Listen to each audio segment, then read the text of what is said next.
Muliakan oleh Allah Subhanahu wa taala. Kembali pada pagi hari ini kita memanjatkan puji syukur kepada Allah segala karunia yang Allah berikan sehingga pada detik ini kita masih diizinkan oleh Allah Subhanahu wa taala masih bisa mengumpulkan banyak amalan saleh dan peluang besar untuk meninggikan derajat di sisi Allah Subhanahu wa taala juga masih terbuka lebar. Jamaah yang dirahmati oleh Allah Subhanahu wa taala, kita akan melanjutkan kajian kitab Sahih Muslim, dan tentunya kita di dalam belajar ilmu agama ini, ibadallah, itu butuh waktu yang lama. Artinya selama kita masih hidup maka kita harus semangat belajar, karena semua aktivitas kita ini akan dinilai oleh Allah Subhanahu wa taala hari kiamat. Dan agama kita ini tidak ada perbuatan kita kecuali itu ada konsekuensinya. Entah mengarah kepada surga, entah mengarah kepada neraka. Dan Nabi SAW tidak dicabut nyawanya oleh Allah kecuali sudah menyampaikan semua tugasnya. Dan tugas kita adalah mempelajari apa yang ditinggal oleh Nabi SAW dan semua apa yang akan terjadi atau apa yang akan diperbuat oleh manusia atau oleh siapapun, itu semua sudah ada hukumnya dan sudah dijelaskan oleh Allah Subhanahu wa taala baik di dalam Al-Qur'an atau di dalam hadis Nabi sallallahu alaihi wasallam. Yang akan kita bahas pada kesempatan yang singkat ini yaitu hadis tentang an-namimah. Di sini Al-Imam An-Nawawi rahimahullah membuat judul untuk beberapa hadis terkait dengan an-namimah. Beliau mengatakan, qala babu bayani ghiladi tahrimi an-namimah, bab penjelasan dahsyatnya pengharaman an-namimah. Apa itu an-namimah? Adu domba. Saya tidak tahu kenapa orang Indonesia menyebutnya adu domba. Ya, domba diadu. Sejarahnya saya tidak tahu. Cuman kalau di dalam bahasa Arabnya itu namimah. Ya. Orang Arab tidak kenal itu dengan istilah adu kambing atau adu domba, namimah itu. Itu istilah orang Indonesia. Namimah itu diterjemahkan dengan adu domba. Mungkin nanti bapak-bapak ada yang tahu sejarahnya. Siapa pertama kali mencetus istilah namimah itu dengan istilah adu domba. Ya. Saya tidak tahu sejarahnya. Baik, kita baca hadisnya. Nanti akan kita jelaskan bagaimana prakteknya mengamalkan hadis tersebut. Ini semua hadis Hudzaifah radhiyallahu anhu diriwayatkan dari beberapa jalur. Yang pertama, kata Hudzaifah radhiyallahu anhu, sami'tu Rasulullah sallallahu alaihi wasallam yaqul la yadkhulul jannata nammam. Jelas hadisnya, tidak akan masuk surga orang yang senantiasa ngadu domba. Kemudian di hadis yang lain disebutkan di riwayatnya bahwa Hudzaifah itu pernah duduk di masjid Nabi bersama beberapa muridnya atau beberapa sahabat. Tiba-tiba datang seseorang, kemudian orang ini yang nimrung ke majelis Hudzaifah itu Hudzaifah dikabarin orang ini sering menyampaikan perkataan-perkataan kita kepada khalifah. Akhirnya Hudzaifah radhiyallahu anhu menyampaikan hadis Nabi saat itu supaya orang ini dengar. Kata beliau, sami'tu Rasulullah sallallahu alaihi wasallam yaqul la yadkhulul jannata qattat.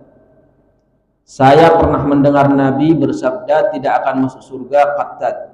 Sama qattat, namam itu artinya orang yang pengadu domba.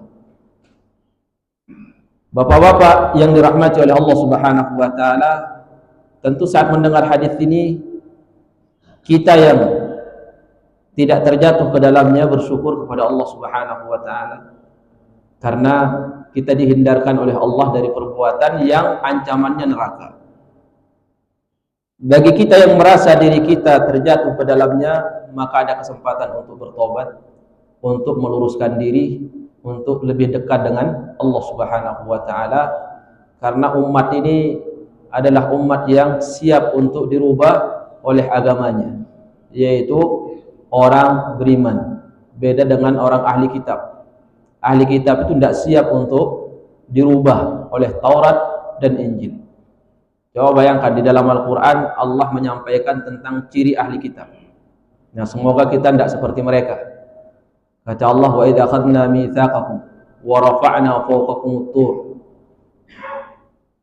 Kemudian kata Allah, ingatlah wahai ahli kitab ketika saya mengambil perjanjian kuat dengan kalian, dan saya saat berjanji sama kalian itu saya angkat bukit Tur di atas kepala mereka.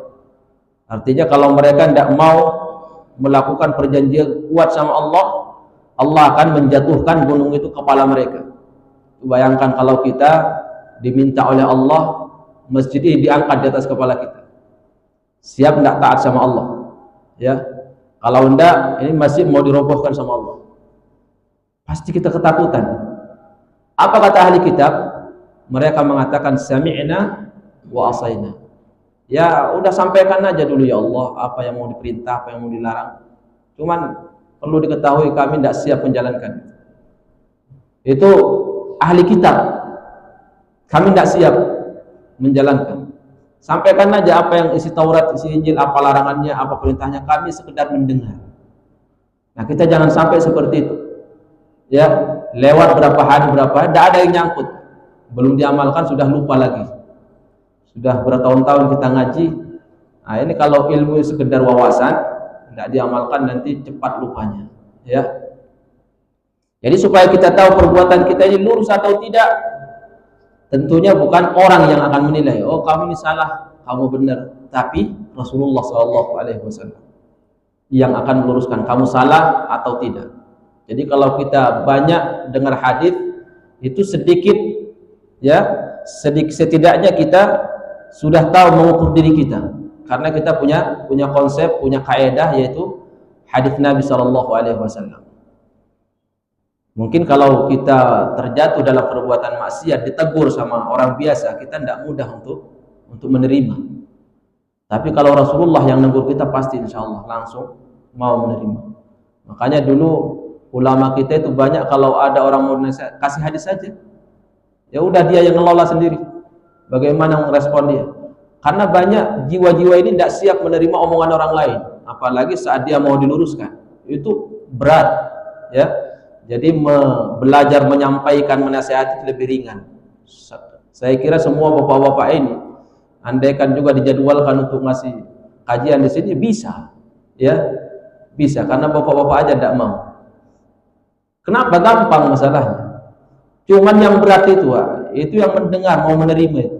Apalagi mendengar sambil menahan ngantuk sampai nanti selesai, itu paling berat, ya. Itu paling berat. Jadi yang paling ringan itu menyampaikan, menasihati itu paling gampang.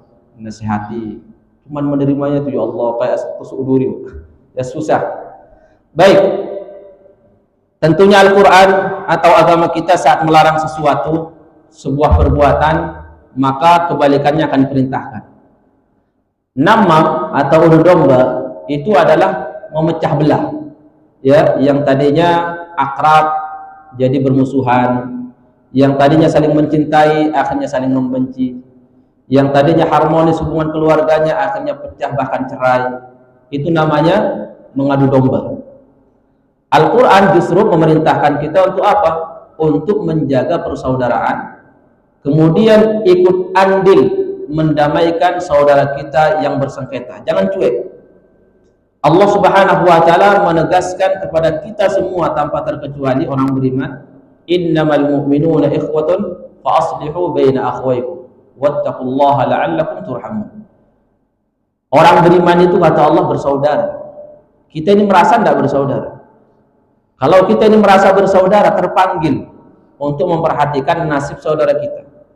Cuman kalau kita tidak merasa bersaudara, ya udah susah untuk ikut andil mendamaikan saudara kita.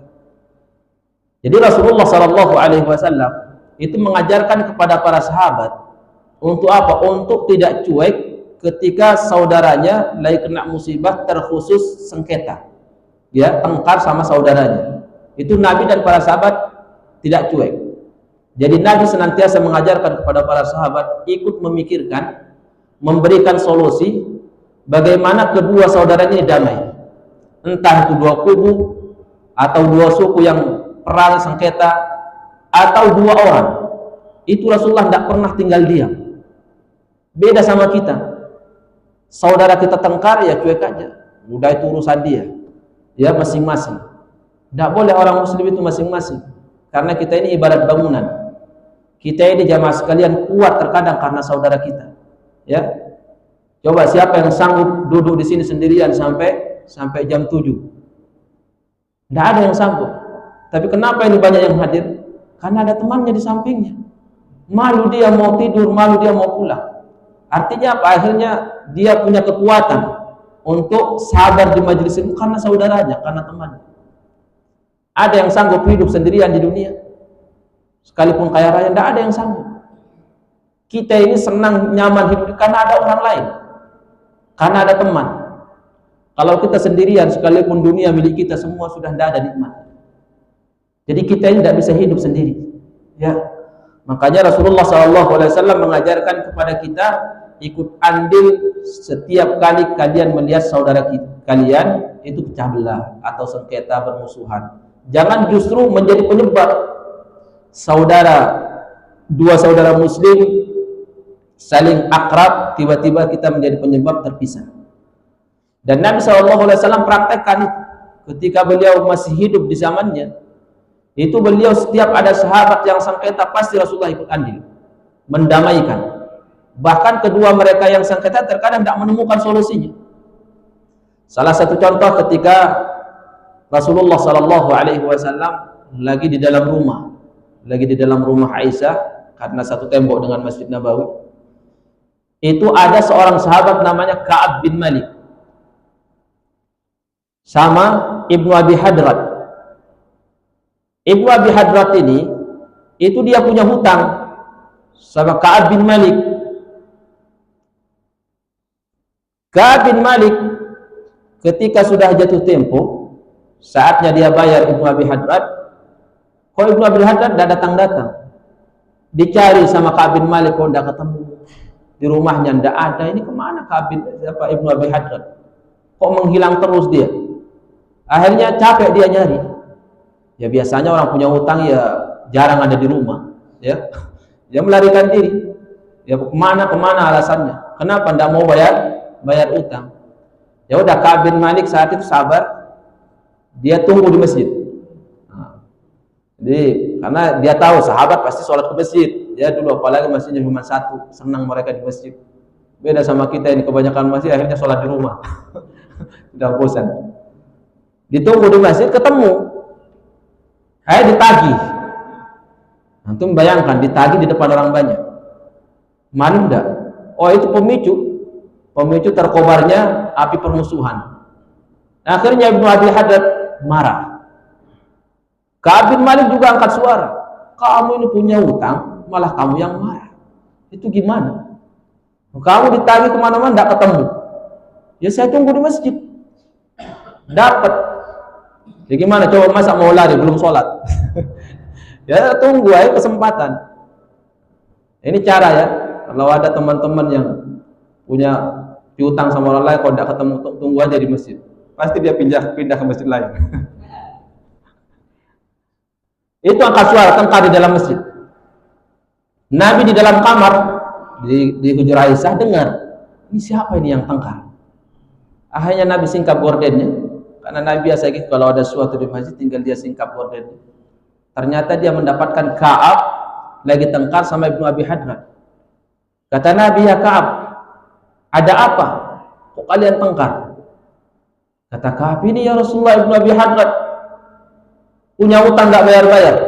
Dicari ke sana ke sini tidak ketemu. Ya saya dapatkan di masjid, saya tagih di masjid. Oh gitu. Kamu gimana Ibnu Abi Hadrat? Iya benar ya Rasulullah. Ya udah Ka'ab, kata Nabi. Nabi cari solusi karena ini tidak mau bayar, ini kekeh mau nagih. Coba solusinya gimana itu? Yang satu tidak mau bayar, yang satu kekeh nagih. Solusinya gimana? Mau kita paksa supaya bayar, orang dia tidak mau. Ini mau kita paksa supaya nagih, ini tidak mau bayar. Ya ujung-ujungnya kan tengkar. Rasulullah cari solusi dia, gimana ya supaya damai. Ya paling ringan gimana caranya? Kata Nabi, Ka'ab, gimana kalau kamu tagih setengah saja? Tidak usah full, mungkin dia tidak punya duit. Iya, siap ya Rasulullah. Udah setengah aja kamu bayar. Udah selesai masalah. Ibnu Abi Haddad langsung bayar. Kenapa ringan? Ya, mungkin sebelumnya Ka'ab sebelum ada solusi dari Nabi dia tidak mau. Nah, bisa tidak kita seperti itu? Cuman ini kan Rasulullah yang mengingatkan. Kalau kita ada yang tengkar, satu tidak bayar hutang, datang seorang ustaz, udah setengahnya aja. Gimana setengah ustaz? Hutangnya 100 juta mau setengah, enak aja. Ini Nabi ya. Ini Nabi. Langsung setengah dibayar. Nah dari sini juga perlu kita ketahui bahwa membayar hutang itu di dalam masjid dibolehkan. Ya, yang dilarang itu akad jual beli dalam masjid. Antum yang mau bayar ya boleh di masjid. Yang dilarang adalah akad jual beli. Itu yang pertama ya. Nabi mendamaikan kedua sahabat yang lagi tengkar di dalam masjid. Ikut terpanggil Nabi untuk mendamaikan. Karena kalau dua sahabat dibiarkan ini jadi besar dan imbasnya nanti kepada orang banyak. Apalagi orang Ansor sama Muhajirin itu kalau tengkar itu terkadang masih ada asabiyah. Asabiyah itu fanatik sama suku karena mereka bangsa Arab. Ya, terkadang mereka saling membela satu sama lain. Itu biasa para sahabat seperti itu. Jadi ada fanatik Arabnya itu masih kuat kesukuannya. Sehingga Nabi cepat mendamaikan karena bisa berimbas kepada dua kubu. Jadi besar jadinya hanya gara-gara tidak bayar utang. Suatu hari Rasulullah Shallallahu Alaihi Wasallam itu pernah habis sholat zuhur itu dapat informasi penduduk Kuba tengkar dua suku. Ya penduduk Kuba. Padahal mereka aslinya satu suku, tengkar semuanya penduduk Kuba sampai mereka lempar-lemparan batu. Lah Nabi mendengar kejadian itu, Nabi merasa terganggu. Bayangkan Rasulullah itu merasa itu dirinya yang punya masalah. Akhirnya Rasulullah habis sholat zuhur tidak sempat sholat rawatib. Sholat rawatib ba'diyah zuhur yang biasa dilakukan oleh Nabi 2 rakaat itu tidak sempat dilaksanakan oleh Nabi karena Rasulullah segera ingin mendamaikan dua kubu sahabatnya yang saling lempar-lemparan batu. Bahkan dalam satu riwayat itu mereka saling pukul-pukulan. Akhirnya Nabi langsung mengajak beberapa sahabat, ayo kita damaikan mereka. Datang Rasulullah jalan kaki ke Kuba. Yang pernah ke sana ya, umrah dari Masjid Nabawi ke Kuba itu berapa jaraknya? Kan lumayan jauh. Ya, itu Nabi jalan kaki bersama beberapa sahabat hanya untuk mendamaikan mereka. Kenapa Rasulullah itu merasa terpanggil? Jadi Nabi tidak cuek. Akhirnya didamaikan oleh Nabi. Setelah damai, tiba waktu sholat asar, Nabi sholat asar di Masjid Nabawi balik lagi. Akhirnya karena Rasulullah setelah sholat asar ingat dia belum sholat rawatib ba'diyah zuhur, maka Rasulullah ganti setelah asar. Rasulullah sholat 2 rakaat, ya itu ganti qadha 2 rakaat setelah zuhur, dia ganti setelah asar. Makanya dibolehkan seseorang itu mengganti, mungkin tidak sempat punya kebiasaan menjaga sholat rawatib habis zuhur atau sebelum zuhur. Tiba-tiba suatu saat dia tidak sempat rawatib sebelum zuhur atau mungkin terlambat atau gimana, dia kemudian ingat atau mau menggantinya, mengqadhanya habis sholat asar, itu tidak ada masalah, ya diganti. Begitu juga mungkin kita yang menjaga qabliyah subuh 2 rakaat, tiba-tiba bangun terlambat, datang ke masjid, imam sudah sholat, kita langsung masuk bersama imam, kemudian setelah sholat subuh kita ganti 2 rakaat sebelum subuh, dibolehkan yang rutin menjaga.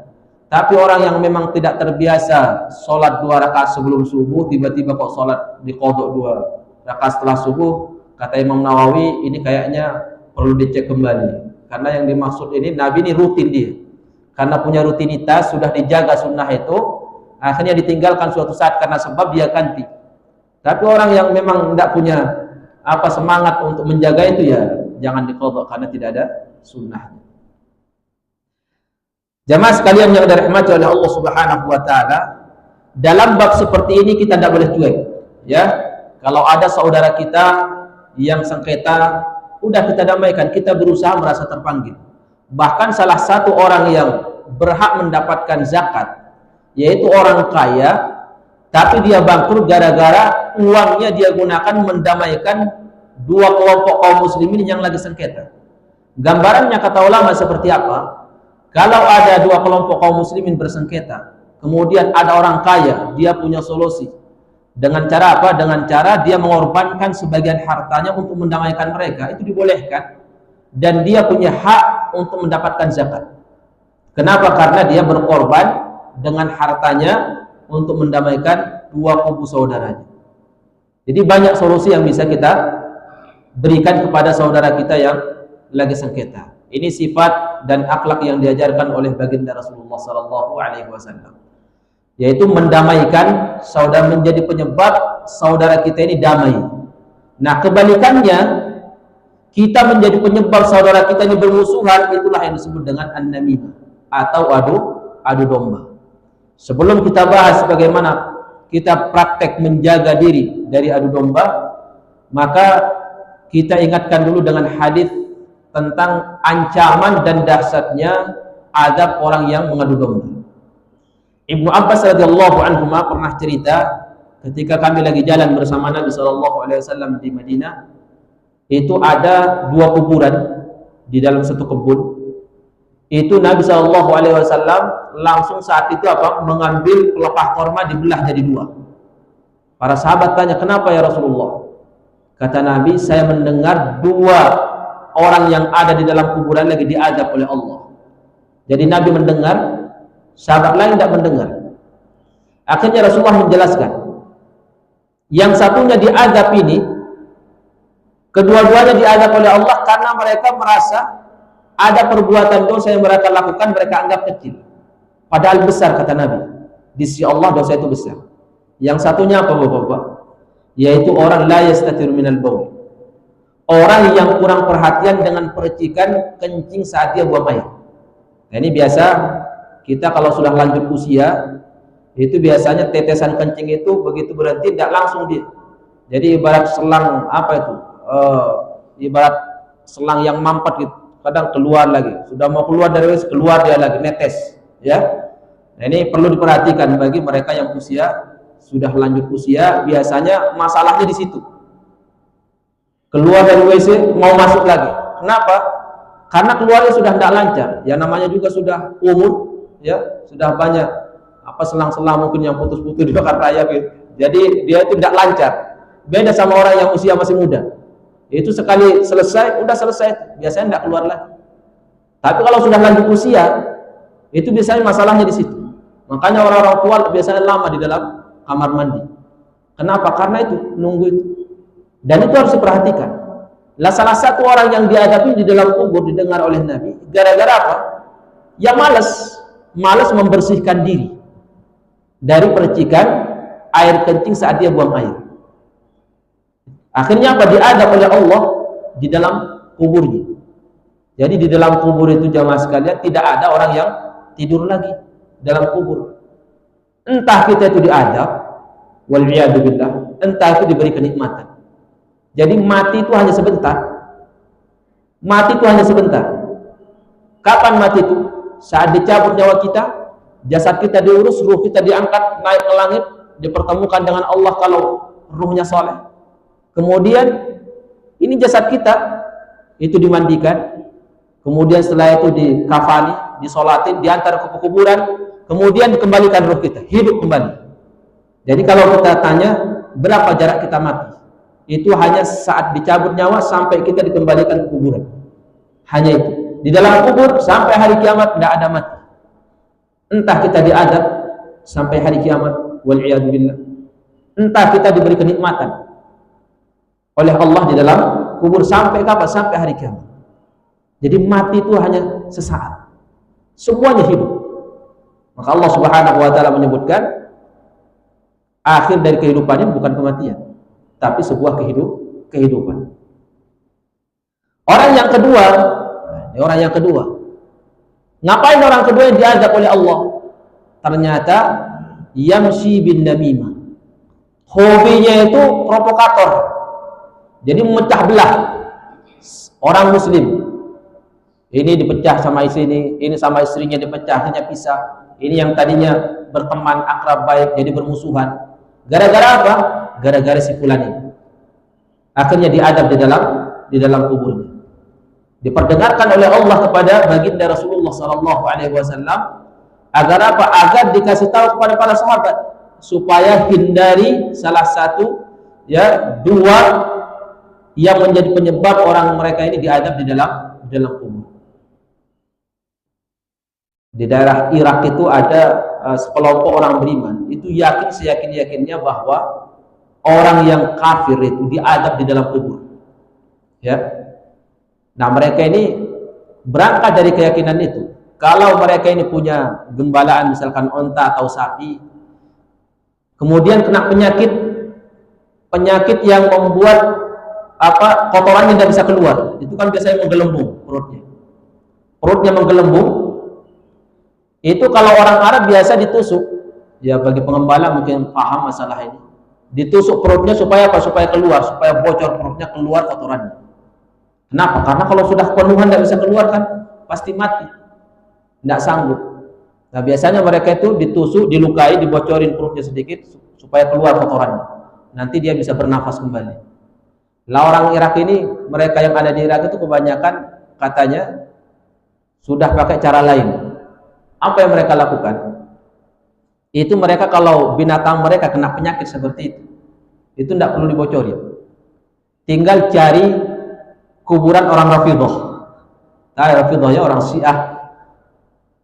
Mereka kuburannya dicari, dibawa ke situ binatang mereka. Udah disuruh nunggu aja di situ. Beberapa saat pasti bocor itu kotorannya keluar. Kenapa? Karena binatang itu mendengar suara orang yang diadab. Tapi kalau kita tidak, makanya mereka karena yakin bahwa binatang dengar orang yang diadab, mereka cari kuburan orang kafir, cari kuburan orang Rafidhah, dibawa ke situ binatangnya. Nanti berapa saat itu pasti keluar kotorannya. Kenapa? Saking kagetnya mendengar orang diadab, akhirnya apa? Jebol salurannya. Akhirnya mereka bawa pulang kembali binatang mereka. Subhanallah. Nah, itu ancaman bagi an-namimah.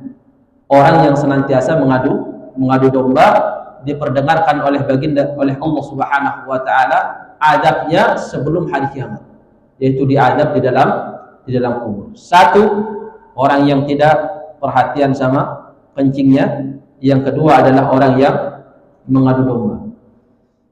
Ikhwani fillah rahimakumullah, jamaah yang dimuliakan oleh Allah Subhanahu wa taala. Para ulama kita menyebutkan seperti ini. Di antara hikmah kenapa Allah Subhanahu wa taala itu menciptakan lisan kita cuma satu dan pendengaran kita dua. Agar kita ini lebih banyak ngomong, lebih banyak mendengar daripada ngomong. Kenapa orang yang lebih banyak mendengar daripada ngomong biasanya lebih selamat ketimbang orang banyak ngomong dan lebih sedikit mendengar? Karena pendengaran ini itu adalah wasilah ilmu pertama kali, pendengaran, bukan lisan. Yang pertama kali difungsikan oleh Allah untuk bisa jadi wasilah itu adalah pendengaran. Lihat anak kecil itu. Anak kecil sebelum matanya bisa berfungsi normal, bayi, begitu juga sebelum dia bisa berbicara, itu pertama kali pendengaran dia itu difungsikan oleh Allah Subhanahu wa taala. Artinya semuanya supaya kita lebih banyak mendengar daripada berbicara. Nah, saat kita mendengar, ini ada kaidah supaya kita terhindar dari namimah, ngadu domba. Itu yang pertama, seorang muslim itu saat mendengar, kaidahnya tidak semua yang kita dengar harus kita simpan. Ya, tidak semua yang kita dengar harus kita simpan. Kenapa?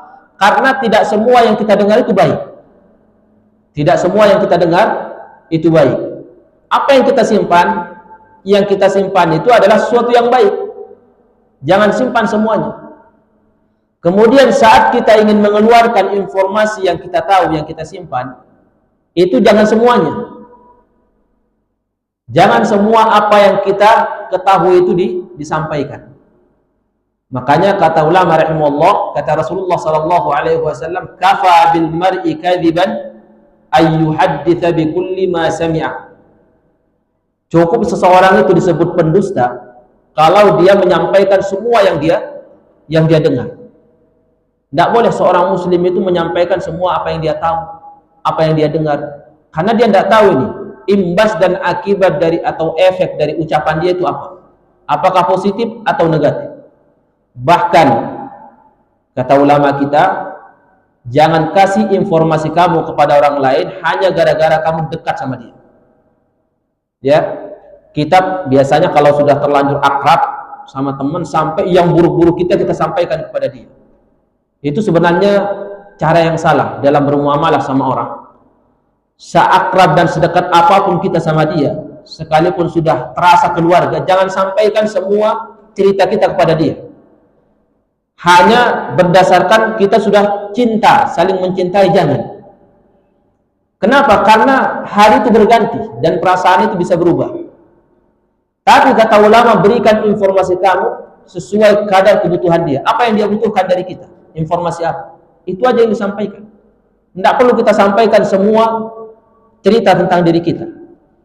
Kenapa? Khawatir 1-2 hari ke depan ada masalah kita sama dia. Apa yang terjadi? Semua rahasia kita yang sudah kita sampaikan sulit untuk dijaga dan sulit kita untuk dijaga sama dia. Kenapa? Karena rahasia kita sudah terbongkar dan dia sudah tahu semua. Kan banyak seperti itu. Awalnya berteman, ya, akrab, kemudian bahkan seakan-akan saudara. Akhirnya semuanya cerita. Si A ceritakan semua kisah dia sama si B. Si B pun seperti itu sampai keluarganya, anaknya seperti apa, istri seperti, sampai semuanya masalah. 1 hari 2 hari setelah itu terjadi sengketa. Apa yang terjadi? Yang ini mengungkit, yang ini membicarakan, akhirnya disebar aib. Akhirnya semuanya jadi hancur kedua-duanya. Akhirnya menyesal. Gara-gara apa? Ya penyebab utamanya kita sendiri. Karena kita tidak pintar bermuamalah sama orang lain. Maka kaedahnya, dengan siapapun kita berteman, maka berikan informasi sesuai dengan kadar kebutuhan. Ini bapak-bapak ini, kita yang lagi semangat menjelaskan, semangat tidur juga, ini adil ini, ya. Tidak apa-apa lah, tidak perlu disebut satu-satu namanya yang tidur. Cukup secara umum saja, ya. Cukup secara umum kita bersabar. Ini memang bulan-bulan harus sabar gitu. Berapa ya? Ini nahan ngantuk apalagi habis subuh ini, masya Allah. Cuma siapa yang membuat kita datang ke sini? Ya, ini Ustadz Edang yang buat jadwal, suruh kajian. Ya jamaahnya juga tidak sanggup, ustadznya tidak sanggup, mau tidur ini. Nanti jangan saya yang marahin DKM di sini.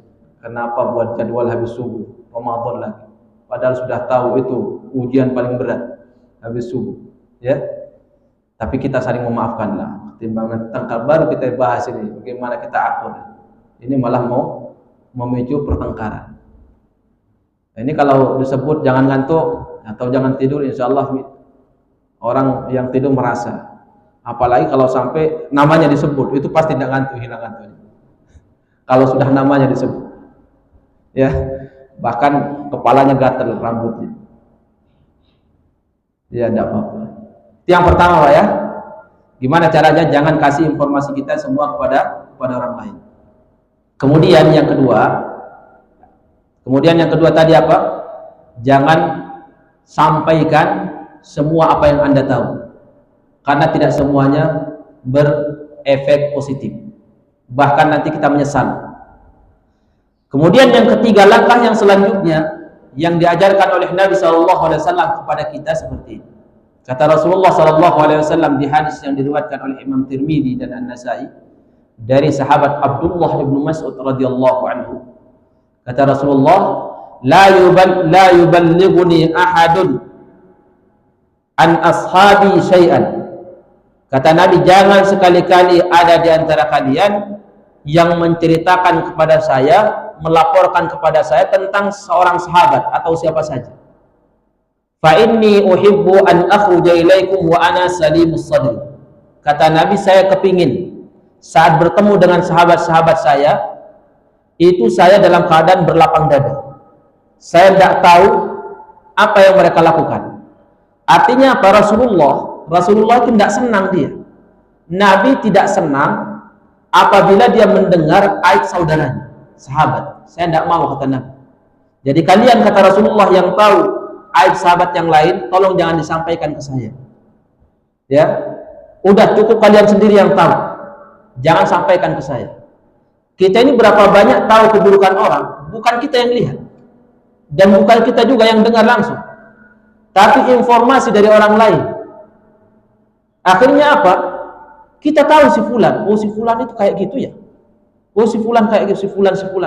Akhirnya kita baru datang di tempat itu baru 10 hari, jumlah masyarakatnya cuma 100 misalkan penduduknya, itu dalam 10 hari sudah tahu semua informasi. Mungkin enggak? Apalagi sudah lewat, enggak mungkin, kecuali lewat perantara orang. Nah, Nabi SAW mengajarkan kepada kita gimana? Jangan kalian itu seperti orang menjadi orang yang punya sifat kepingin tahu cerita orang lain. Jangan. Coba bayangkan, bapak-bapak yang dirahmati oleh Allah. Kalau saya ini menyampaikan dan bapak tidak tahu apa aib saya, enak tidak didengar? Enak. Bapak tidak punya pikiran macam-macam sama saya. Tapi kalau bapak-bapak ini tahu informasi dari orang lain, Ustaz Abu Yaman itu seperti ini orang. Kemudian bapak mendengar ceramah saya di sini, paling nanti, yalah, gitu aja. Saya juga sudah tahu aib kamu. Ya. Itu pasti ada di dalam hati. Artinya, minimal orang itu sudah jatuh di hati kita, direndahkan. Hanya gara-gara apa? Hanya gara-gara informasi yang masuk ke telinga kita. Kita tidak lihat dia berbuat yang aib, dan kita tidak mendengar langsung dari dia, tapi hanya informasi dari orang lain akhirnya masuk ke dalam hati kita. Begitu kita ketemu dengan orang yang diceritakan, udah itu berubah nilainya di dalam hati kita. Nah, Rasulullah SAW itu kepingin, kata Rasulullah, siapa yang tahu tentang aib saudaranya, temannya, tolong jangan disampaikan ke saya. Pesannya itu apa? Maksudnya kamu yang melihat langsung aib saudaramu, kamu yang mendengar langsung aib saudaramu, tolong jangan kamu sampaikan kepada orang lain. Biarkan dia berteman dengan orang itu seakan-akan dia tidak tahu. Karena kalau kita tidak tahu aib orang lain, enak tidak kita ngobrol? Enak, nyaman, saling cinta, saling enjoy. Tapi kalau kita sudah tahu aib orang, itu kita sudah ada yang mengganjal di dalam hati. Ya, Masya Allah, Nabi SAW mengajarkan kepada kita supaya hidup nikmat di dunia ini. Itu dengan cara apa? Jangan mudah menerima informasi seperti itu. Karena kalau sudah banyak informasi yang buruk di dalam hati ini, itu beban, Pak. Itu beban dan amanah. Amanah dari Allah Subhanahu wa Ta'ala. Jadi antum yang tidak mau mengambil beban yang berat, maka solusinya apa? Jangan mau mendengar berita yang buruk. Udah dicuekin saja. Karena kalau kita sudah tahu rahasia dan kita yang sudah ditakdirkan oleh Allah melihat secara langsung aib saudara kita atau mendengar langsung aib saudara kita, itu amanah, kata ulama. Itu amanah. Nah, kita kalau sudah dengar keburukan orang, mungkin 1-2 hari kita bisa bertahan untuk menyimpan amanah itu. Karena sudah amanah. Kamu dikasih kepercayaan untuk apa? Untuk tidak membocorkan aib saudara kamu kepada orang lain. Kata Rasulullah SAW, man satara musliman satarahu Allahu yaumal qiyamah. Siapa yang menutup aib saudaranya sama muslim yang dia tahu, Allah akan menutup aibnya hari kiamat. Ingat, hari kiamat semua umat manusia akan tahu. Mungkin saat kita membocorkan rahasia saudara kita kepada orang lain, yang tahu itu hanya segelintir orang. Ya, paling orang di tempat itu. Tapi hari kiamat kita akan dibalas oleh Allah, semua aib kita akan dibongkar, diperlihatkan di seluruh di seluruh umat manusia hari kiamat. Tanpa terkecuali, semuanya tahu. Sebagai balasan apa? Sebagai balasan karena kita tidak bisa menyimpan dan merahasiakan, menjaga aib saudara kita. Jadi kalau kita sekali lagi mengetahui aib saudara kita itu amanah. Mau tidak kita? Bisa tidak kita menjaga amanah itu? Semakin banyak keburukan yang kita tahu, semakin besar amanah itu. Seberapa kuat kita bisa menjaga? Seberapa kuat aib saudara kita tidak bocor di mulut kita? Mungkin satu hari kita bisa tahan itu rahasianya. 2 hari masih bisa tahan. 1 minggu masih kuat. Alhamdulillah, rahasia si fulan sama saya tidak bocor. Dijaga terus. 2 bulan, 3 bulan terus sampai 1 tahun sudah mulai ada gejala-gejala. Sudah mulai panas, sengketa, wah bocor semua. Gara-gara apa? Gara-gara kebanyakan informasi yang buruk. Tapi kalau kita ini tidak tahu tentang si fulan aibnya, kemudian kita ada masalah sama dia, terbongkar. Apa yang mau dibongkar? Oh, kita tidak tahu apa-apa. Kita tidak tahu tentang dia. Sehingga apa? Sehingga ngadu domba itu tertutup rapat pintunya. Kalau kita tidak tahu aib si fulan. Si A, saya berteman sama si A sama si B. Saya tidak tahu nih aib mereka berdua. Mungkin tidak saya ngadu domba. Tidak ada celahnya. Tapi bagi kita yang mengetahui itu semua, maka kita akan punya celah pintu untuk ngadu domba. Jadi cara yang selanjutnya yang ditawarkan oleh baginda Rasulullah SAW itu apa? Jangan membiasakan diri senang menerima informasi buruk. Dan kita yang paling bagus di dalam agama kita dalam bermuamalah itu adzakiyul mutaghabi, yaitu orang cerdas cuek. Orang cerdas cuek dengan saudaranya itu bagus. Cuman perlu digarisbawahi. Cuek itu ada 2. Ada cuek yang dipuji di dalam agama, ada cuek yang tidak dipuji. Apa cuek yang tidak dipuji? Seperti yang pertama tadi. Temannya butuh, dia merasa tidak tahu si fulan butuh dia. Temannya tengkar, dia merasa cuek, seakan-akan tidak tahu temannya tengkar. Ya, si fulan saudaranya butuh pertolongan dia cuek. Itu tercela. Cuek yang bagus itu adalah kamu tahu saudara kamu punya keburukan seakan-akan kamu tidak tahu. Itu cuek yang bagus, yang itu yang terpuji di dalam agama. Baik Bapak-bapak yang dirahmati oleh Allah Subhanahu wa taala, ini pembahasan kita, semoga jadi modal kita semakin pintar bermuamalah dengan teman. Jadikan teman ladang pahala bukan ladang dosa. Jadikan muamalah kita ini adalah salah satu wasilah untuk meraih derajat tertinggi di sisi Allah, bukan justru menjatuhkan kita ke dalam neraka wal iyad billah. Baik, mungkin waktunya sudah habis dan majelis kita juga berat Ramadan ya. Semoga antum yang sabar menahan ngantuk sekalipun setengah kajian yang dipahami yang didengar dibalas oleh Allah Subhanahu wa taala dengan keberkahan di dunia dan di akhirat. Baik, ada pertanyaan? Tidak ada Ustaz, mau tidur. Ya udah, kita tutup dengan doa kafaratul majlis. Subhanakallahumma wa bihamdika asyhadu an la ilaha illa anta astaghfiruka wa atubu ilaik. Aqulu ma tasma'un. Assalamualaikum warahmatullahi wabarakatuh.